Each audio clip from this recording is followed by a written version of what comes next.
बंगाल विभाजन। आज हम बंगाल विभाजन के बारे में बात करेंगे, जिसको करने वाले थे लॉर्ड कर्जन। इस विभाजन से अंग्रेजों का उद्देश्य भारतीयों में हिंदू और मुस्लिम को अलग करना और सबसे महत्वपूर्ण भारतीयों के स्वतंत्रता संग्राम को कमजोर करना था।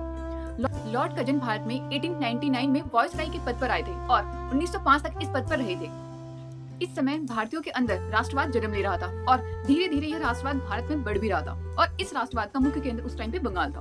अंग्रेजों को भारतीयों की बढ़ती राष्ट्रवाद की भावना का आभास हो गया था और ये उनके लिए एक बड़े खतरे का संकेत था और इसलिए अंग्रेजों ने इस बढ़ती हुई विद्रोह की भावना को दबाने और रोकने के लिए योजना बनाई कि बंगाल के क्षेत्र को डिवाइड कर दिया जाए। उसे ही बंगाल विभाजन के नाम से जानते हैं। 1903 में अंग्रेजों की तरफ से लॉर्ड कर्जन द्वारा बंगाल के विभाजन का प्रस्ताव रखा गया था और उस समय बंगाल आज के वर्तमान बंगाल जितना छोटा नहीं था, बल्कि उस समय ये बंगाल बहुत सारे क्षेत्रों से मिलकर बना था, जैसे असम, उड़ीसा, बिहार और छत्तीसगढ़ के कुछ क्षेत्र। लॉर्ड कर्जन ने अंग्रेजों की तरफ से बंगाल विभाजन के प्रस्ताव को लेकर कई इंपॉर्टेंट पॉइंट्स रखे। कौन कौन से पॉइंट्स रखे थे उन्होंने?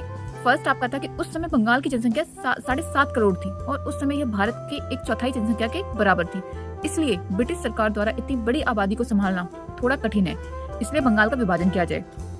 नेक्स्ट उन्होंने बताया कि पूर्वी बंगाल और पश्चिमी बंगाल में पूरे बंगाल को बांटने का प्रस्ताव दिया गया, जिसमें पूर्वी बंगाल की राजधानी ढाका को बनाया गया और पश्चिमी बंगाल की राजधानी कलकत्ता को बनाया गया। इसमें हमें अंग्रेजों के डिवाइड एंड रूल पॉलिसी भी देखने को मिलती है, क्योंकि जो पूर्वी बंगाल था उसमें मुस्लिम समुदाय के लोग सर्वाधिक थे, जबकि पश्चिमी बंगाल में हिंदू समुदाय के लोग सर्वाधिक थे और इस बंगाल विभाजन से अंग्रेज हिंदू और मुस्लिम को आपस में लड़वाकर खुद राज करना चाहते थे।